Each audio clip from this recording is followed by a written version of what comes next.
I absolutely love sitting out here by the fire pit. There's only one thing that frustrates me, and that is the internet for my house cannot reach out here. The router is just not strong enough. Let me show you my signal right here. As you can see, there are no networks available, and that is really frustrating. Well, at least until today, because we're going to be taking a look at the WavLink AX3000. It's an outdoor access point. Welcome back to another Jeff Reviews for you. You know what, though? Enough talk. Let's get right into this review. I've been real excited to try this out because if you've watched any of my other videos, you know that I live out in the country, and although we do have high-speed internet in the house, just outside of our house, there is no service coverage. So this is the WavLink AX3000. It's a Wi-Fi 6 outdoor access point. I'm really excited to try this because I'll be able to install this outside, and therefore our devices will be able to be connected there too. Let's open this up. This is our system unboxed. I should say, as per this video, it retails for right around $240. This is the cool part. Are you ready? It has a range of 300 meters. Now, for those of you guys that like feet more than meters, that's a little over 900 feet, which is about 3 football fields. That's how much range this access point has. It operates on both the 2.4 gigahertz and 5 gigahertz. Also, it can connect up to 256 devices. And of course, since this is an outdoor access point, it is IP67 rated. My installation is going to be pretty simple. What I'm going to do is I'm going to have a small hole drilled through the wall where I'm going to run this Ethernet cable through that they have, because on the inside I'm actually going to have this connector point and the power supply, but then going outside I'm actually going to have my WavLink. But to set that up, I'm going to show you how they actually weatherproof this. Let's show you how I'm going to make my connection. They do have this weather supplied kit here, so what I'm going to do is I'm going to slide this cap on.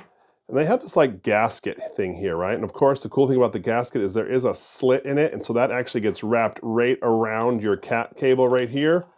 Slide this other end on.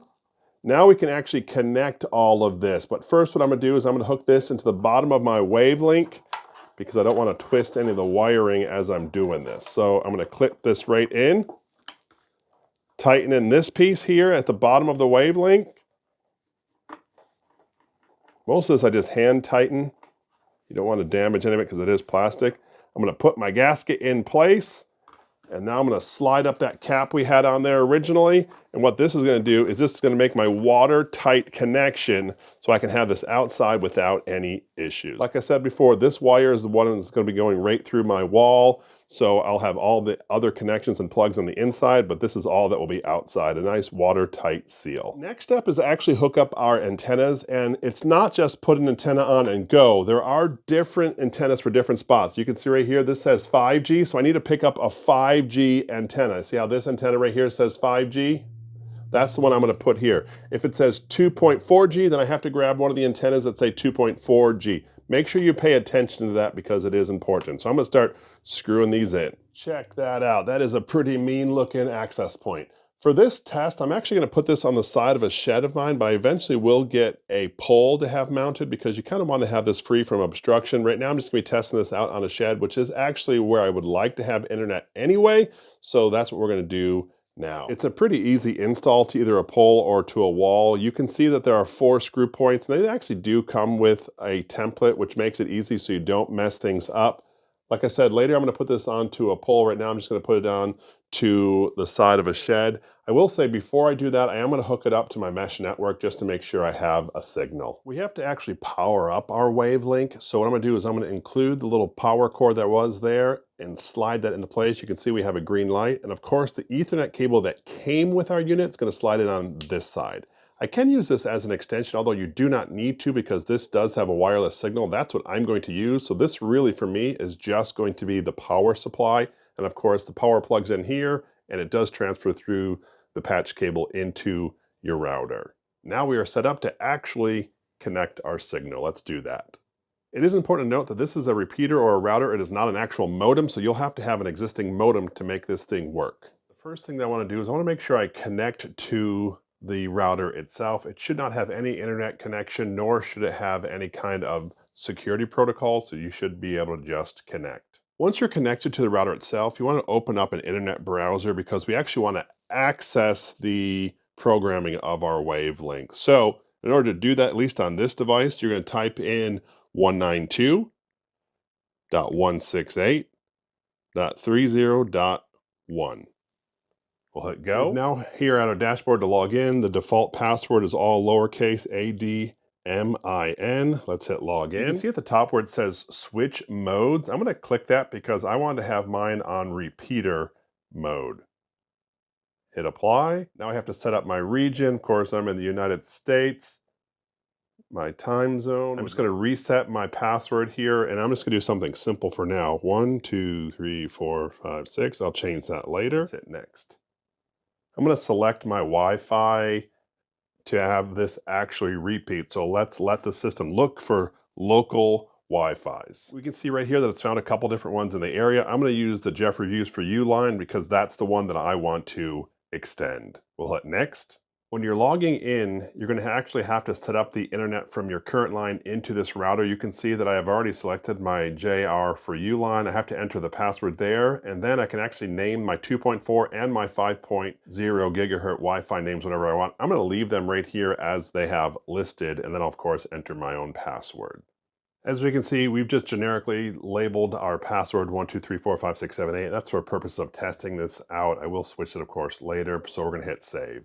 Now we've saved, we're actually going to have to go into our Wi-Fi connections again and log back in through our actual network. Now remember, we renamed it, so that's the one we're going to have to find. We have found our Jeff Reviews for You extension, so that's what we're going to do. I'm going to pick the 2.4 gigahertz one. Let's actually go and test it. If at any time you want to reset the internet that you have connected to your WavLink, you're going to push and hold this button on the bottom for 6 seconds.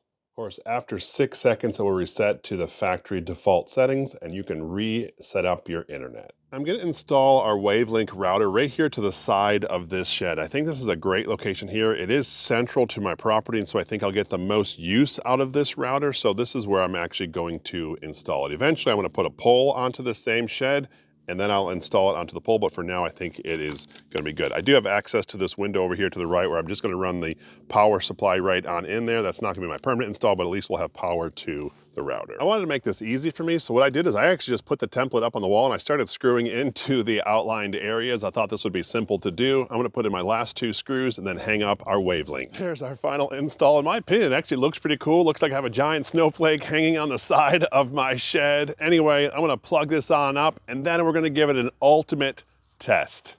Can you see my house all the way out in the distance? It's 450 feet away, and the only reason I say that is because my WavLink is connected to a shed right out there by the house, and I want to check the internet reception way out here. Let me pull up my phone. I want to show you something right now. As you can see, I'm connected to the extender, and the only 2 networks you can see are both from the WavLink, the 5G and the 2.4 from that extender. That is super sweet, but that's not even the coolest thing. Let me show you something that's even cooler. I'm going to pull up a Google speed test. Let's run that speed test.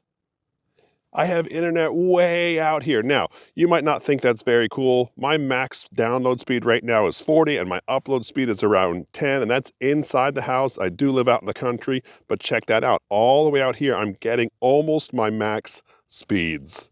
That's something you just can't beat. In this video, we are taking a look at the WavLink AX3000. So what do we think of it? First things first, let's talk about that price point right there around $240. If you look around, that's probably what you would expect to pay for a decent router. Of course, I would argue that this router is more than just decent. I appreciate the absolute range you have, the number of devices you can connect, and it also creates a constant signal, which is really what you want from a router. In my opinion, it was not only easy to hook up to the app, it was really simple just to install to the side of my house, and it created the signal that I was looking for. Anyway, that was my full review of the WavLink AX3000. If this is something that interests you, I will leave a link down in the description. This is Jeff with Jeff Reviews for You. As always, thanks for stopping by, and I hope you have a great day. Being able to detect the internet way out 450 feet is one thing. Let's check what it is where I would use it at my fire pit. As I open up, look at the connection. The Jeff Reviews for You extension is there. I love that now I'm out here at the fire and have full access to the internet. I really do appreciate that you stayed around for my entire review of the WavLink AX3000. You know what? In this video, I actually showcased my fire pit. It's a review I did not that long ago. What I'm gonna do is I'm gonna link that video right over here, and I would love it if you would click on that link. And when you do, by the magic of the internet, I'm going to join you at that review. So go ahead, click it. It's safe, I promise.